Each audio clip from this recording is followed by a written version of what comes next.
facing charges for something the man didn't do just because he was in the Marine Corps.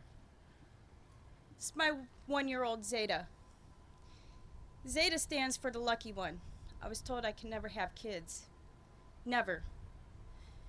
I lost my chances when I lost my right ovary. My husband did everything in his power to make sure we had Zeta. And I am so grateful for this little girl every day.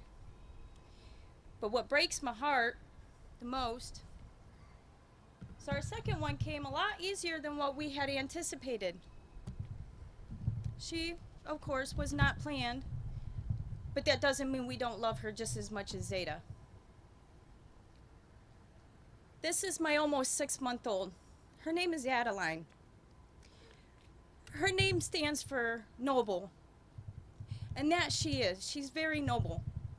They took her when she was almost 2 months old. The day she was born, I complained. And I complained. I took her to her family doctor. I took her to Oakland Hospital in Marshall. And they told me, she's consolable. Go home. If she develops a fever, bring her back. I couldn't touch my daughter's legs or change her diaper without her screaming like somebody was murdering her. And it hurt me so bad, not knowing what was wrong with her. And then I discovered we have a vitamin deficiency, we have rickets, and we have signs of Ehlers-Danlos syndrome. A CPS and our family court judge has denied all of our requests to get this little girl medical testing. They have dropped them off at my sister's home. They promised her we'd start your foster care license. They haven't done that yet.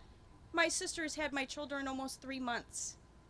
Because she doesn't have that foster license, she cannot get my children tested. What hurts me the most is 3 times a week, an hour each day, Monday, Wednesday, and Friday, I have to undig Zeta's claws from out of my back because she's crying because she can't come home with her mommy. And now my 6-month-old is starting to do the same thing when I have to put her in a stranger's van 3 times a week. Now they're worried about my daughter's development. When they took Zeta knew sign language. Not even 2 yet, knew sign language. She can't do that now. She doesn't recognize it. What breaks my heart even more is that their father, their biological father, can't even touch them, can't talk to them, can't kiss them, nothing. Man served 4 years in the Marine Corps in a different country. For their families to have all the freedoms and liberties in the world, just to come home, for them to rip his 2 beautiful little girls out of his arms. They physically took my daughter out of his arms after I took her to a well-child checkup, still complaining of the same thing. He sent us to Bronson Southwest. They never used an infant board when they did x-rays. But I had a prior CPS case that was open, and for it to be closed, I had to take her to an emergency room. Adeline here. I had to take Adeline to an emergency room and have her fully checked out. When we got to Borges Hospital in Kalamazoo, it took 5 people to hold down not even a full 2-month-old. 5 people to hold my baby down to give her a catheter. Then it took 3 more people to hold her down to take blood from her. The x-ray technician didn't strap her down either. Grabbed her by her ribs while her head flopped to her chest. On April 11th, the reason why they took my children is because the allegations were Adeline had multiple fractures in different healing stages. 16 fractures in the ribs, 1 leg fracture, 1 arm fracture, and 2 skull fractures. And they refuse to enter Borges Hospital medical records into court. They refuse to even take one glimpse at Borges Hospital to see if they may have been the cause of my child's injuries. And you know what?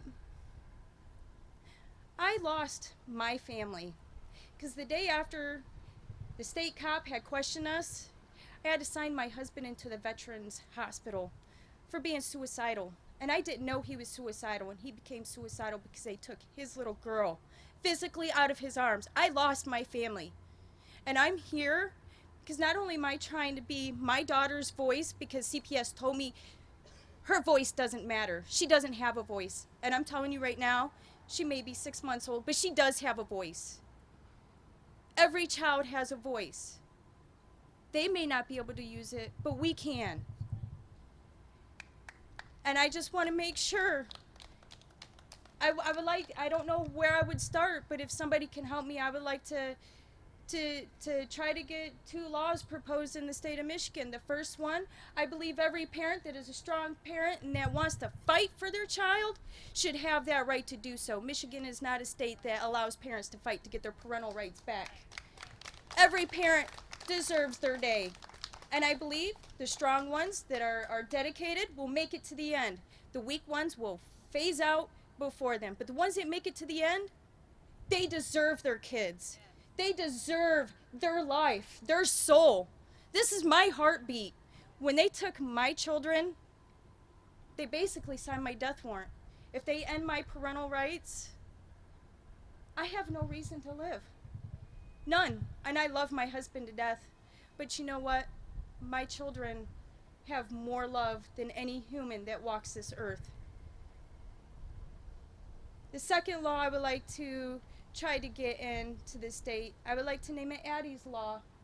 Any child that is taken from their parent with any type of broken bone, or the parent has any type of concern of any type of medical problem, I don't care if they have a sneeze, it should be state mandatory that they get the medical testing that they deserve as an American citizen. That's what my husband fought for. Just because they're under 18, that doesn't mean that they don't have rights, along with any other child that has been taken.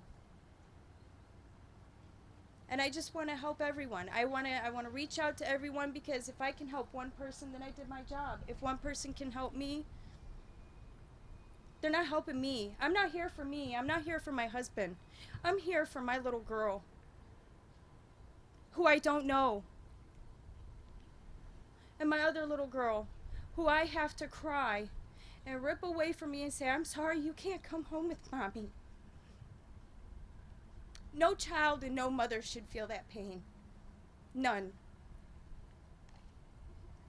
So, I hope everybody achieves their goal. And that's your children. Thank you.